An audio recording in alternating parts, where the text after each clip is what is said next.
Welcome to of the record. రాష్ట్రంలో ఎక్కడా లేని విధంగా తిరుపతి అసెంబ్లీ ఎన్నికల్లో 63,000 ఓట్ల పైచిలకు మెజారిటీ సాధించి కూటమి నేతలు సత్తా చాటారు. అయితే తిరుపతి ఎమ్మెల్యే ఆరణి శ్రీనివాసులు తీరు ఇప్పుడు కూటమి నేతల్లో అయోమయం కలిగిస్తోందట. ఆయన మీద కూటమి నేతలు అసంతృప్తితో ఉన్నట్లు తెలుస్తోంది. ఎందుకయ్యా అంటే కూటమిలో ఉన్న వైసీపీ కోవట్లకు ఎమ్మెల్యే అండగా ఉన్నారని తేల్చి చెబుతున్నారట.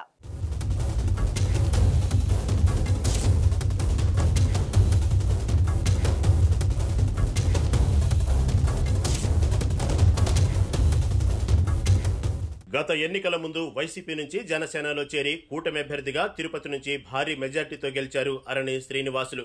అయితే వైసీపీలో ఉన్న తన పాత మిత్రులను మాత్రం ఆయన మర్చిపోలేదట. వారితో పలు విషయాల్లో సంబంధాలు కొనసాగిస్తూనే ఉన్నారట. వైసీపీ ముఖ్య నేతలైన పెద్దిరెడ్డి రామచంద్రారెడ్డి, భూమన కరుణాకర్ రెడ్డి తదితర నేతలతో లోపాయికారి సంబంధాలు ఉన్నట్లు ప్రచారం జరుగుతోంది.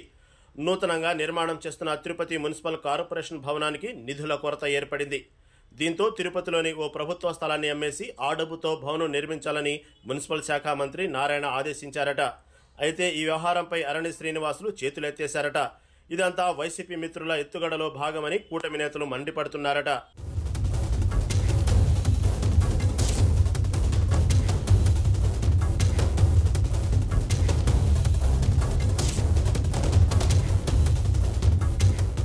అంతేకాదు వైసీపీకి చెందిన కొందరు కార్పొరేటర్లు తిరుపతి డిప్యూటీ మేయర్ ఎన్నికల సమయంలో కూటమి అభ్యర్థిని బలపర్చారు.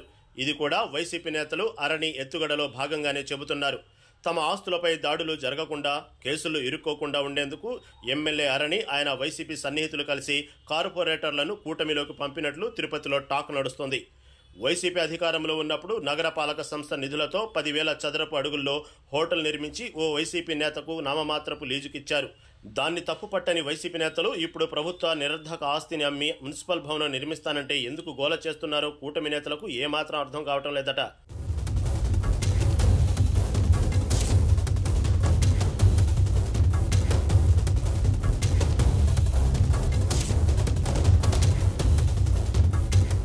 తిరుపతి ఈస్ట్ పోలీస్ స్టేషన్ పక్కనే ఉన్న నగరపాలక సంస్థకు చెందిన ఓ పాత భవనాన్ని 1991 ఏప్రిల్ 1న లీజు పద్ధతిలో 25 ఏళ్ల కాలపరిమితి విధించి శివానందరెడ్డి అనే వ్యక్తి అప్పగించారు. ఆ భవనానికి చాళుక్య హోటల్ పేరుతో ఆయన వ్యాపారం చేస్తున్నారు. అయితే 2016 మార్చి 31న లీజు గడువు ముగియటంతో దాన్ని స్వాధీనపరుచుకునేందుకు శివానందరెడ్డికి పలుమార్లు కార్పొరేషన్ అధికారులు నోటీసులు పంపారు. ఆయన నుంచి ఎలాంటి స్పందన రాకపోవడంతో పోలీసుల సమక్షంలో హోటల్ను సీజ్ చేశారు కార్పొరేషన్ అధికారులు. దీంతో తనకు జీవనాధారమైన హోటల్ తిరిగి ఇప్పించాలంటూ శివానందరెడ్డి కోర్టుకెళ్లారు. అయితే శివానందరెడ్డి కేసు విత్డ్రా చేసుకోవడంతో ఆ స్థలాన్ని కార్పొరేషన్ స్వాధీనం చేసుకుంది. ఇక ఆ స్థలంపై సర్వ హక్కులు కార్పొరేషన్కే ఉంటాయి.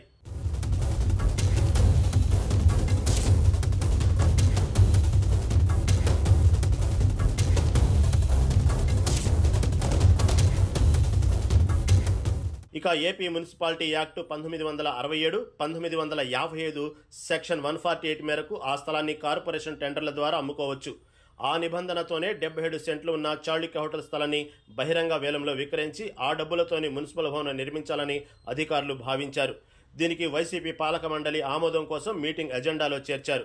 అయితే అందులో అంకణం ఎంతకు అమ్ముతున్నారన్న విషయం లేదు. కానీ వైసీపీ సోషల్ మీడియా గోల మొదలుపెట్టింది. అంకణం 15 లక్షలుంటే కేవలం 60,000కి అమ్ముతున్నారంటూ రచ్చ చేసింది. ఇక నగరపాలక సంస్థ భవనం కోసం వైసీపీ హయాంలో 71 కోట్ల రూపాయలతో టెండర్ పిలిచింది. తమిళనాడుకు చెందిన ఆర్ఆర్ తులసి బిల్డర్స్ టెండర్ దక్కించుకుంది. 2022 ఆగస్టు 21న అప్పటి ఎమ్మెల్యే భూమన కరుణాకర్ రెడ్డి భూమి పూజ చేశారు.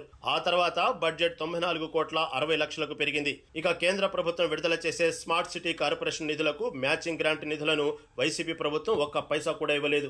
ఇంతలో స్మార్ట్ సిటీ గడువు పూర్తవడంతో కేంద్ర నిధులు నిలిచిపోయాయి. అంటే దాదాపుగా రాష్ట్ర ప్రభుత్వం ఇవ్వాల్సిన 308 కోట్లు, కేంద్రం స్మార్ట్ సిటీకి ఇచ్చే 98 కోట్లు కలిపి మొత్తం 406 కోట్లు రూపాయలు ఆగిపోయాయి.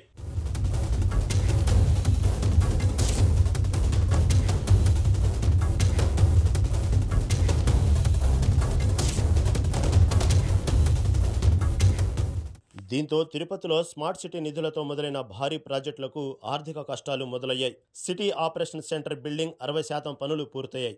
ఆ కాంట్రాక్టుకు ఇప్పటి వరకు 16.60 కోట్లు మాత్రమే చెల్లించారు. మిగిలిన 78 కోట్లను మున్సిపల్ సాధారణ నిధుల నుంచి మంజూరు చేసేందుకు ప్రభుత్వానికి పంపే ప్రతిపాదనను కౌన్సిల్ సమావేశంలో చర్చించారు. ఇప్పటి వరకు చేసిన పనులకు కాంట్రాక్టర్కు 40 కోట్లు చెల్లించాల్సి ఉంది. అయితే నిధుల కొరతతో డబ్బులు చెల్లించలేకపోయారు. దీంతో బకాయిలు ఇస్తేనే పనులు మొదలు పెడతామని కాంట్రాక్టర్ పేచి పెట్టారు. ఇక ఏమీ చేయలేక కార్పొరేషన్ యంత్రాంగం చాళుక్య హోటల్ స్థలాన్ని విక్రయించాలన్న ఆలోచన చేసింది.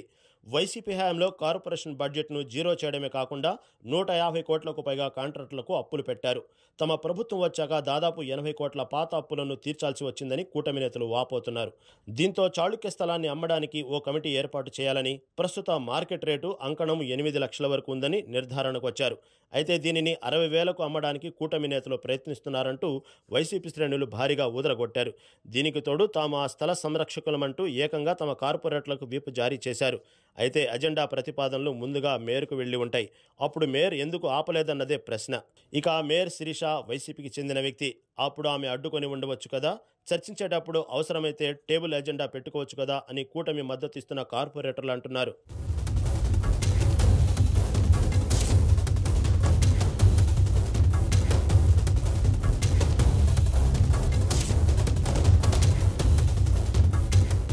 ఇదిలా ఉంటే కపిలతీర్థం సర్కిల్లో 10,000 చదరపు అడుగుల్లో 2 కోట్ల రూపాయల స్మార్ట్ సిటీ నిధులతో నిర్మించిన భవనాన్ని కారు చౌకగా కొట్టేసిన వైసీపీ నాయకులకు అందరూ అలాగే కనిపిస్తుంటారని కూటమి వర్గాలు చర్చించుకుంటున్నాయి. గ్రీన్ మెరేడియన్ హోటల్ పేరిట వెలిసిన భవనానికి ఏడాదికి ₹1,00,00,000 పైగా ఆదాయం వచ్చేది.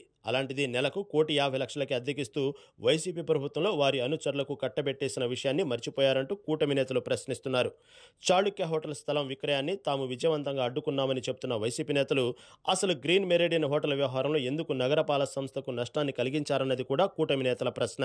మొత్తం మీద సిటీ ఆపరేషన్ సెంటర్ పూర్తి చేయడంతో పాటు గతంలో కోట్లాది రూపాయలు వెచ్చించి నగరపాలక సంస్థ కమిషనర్ గెస్ట్ హౌస్ కు కోట్లాది రూపాయలు ఖర్చు పెట్టారు. ఆ నిర్మాణం కూడా పూర్తి కాలేదు. దీనిని ఇప్పటికే యూనివర్సిటీ విద్యార్థులు వ్యతిరేకిస్తున్నారు.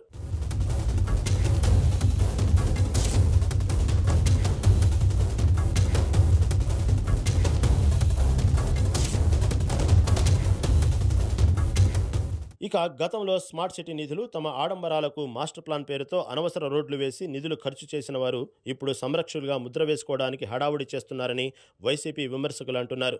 దీనికి తోడు ఈ స్థలం అమ్మకానికి తెలివిగా అడ్డుకున్న వైసీపీ నేతలు కూటమి నేతలకు మరో ఝలక్ ఇవ్వనున్నారు. ఒకే ఒక్క కార్పొరేటర్గా ఉన్న టీడీపీ నాయకుడు ఆర్సి మునికృష్ణ డిప్యూటీ మేయర్గా ఎన్నికయ్యారు. త్వరలో ఆయనపై అవిశ్వాస తీర్మానం పెట్టి గద్దె దింపాలని వైసీపీ పన్నాగం వేసింది. పేరుకు తమ పార్టీ నుండి గెలిచిన కార్పొరేటర్లందరినీ కూటమి ప్రభుత్వంలోకి పంపిన వైసీపీ నేతలు ఇప్పుడు స్థలం అమ్మడాన్ని అడ్డుకొని ఆధిపత్యాన్ని చూపించారు. ఇదే తెలివితేటలతో రాజకీయ చదరంగం వేసి డిప్యూటీ మేయర్ను కూడా అవిశ్వాస తీర్మానం ద్వారా గద్దె దింపేందుకు పావులు కదుపుతున్నారు. ఎటు వచ్చి పేరుకు కూటమి ఎమ్మెల్యేగా ఉన్నప్పటికీ అరణి శ్రీనివాసులు మద్దతు మనకే ఉంటుందని వైసీపీ నేతలు ధీమాతో ఇలాంటి తెలివైన చదరంగాన్ని ఆడుతూ కూటమి ప్రభుత్వ పరిస్థితిని సందేహంలోకి నెట్టేస్తున్నారు. అసలు ఇలాంటి అర్థం కాని రాజకీయ పరిస్థితులు తిరుపతిలో ఎలా వ్యూహంతో అడ్డుకుంటుందో రాష్ట్ర ప్రభుత్వమే ఆలోచించుకోవాల్సిన పరిస్థితి ఏర్పడింది.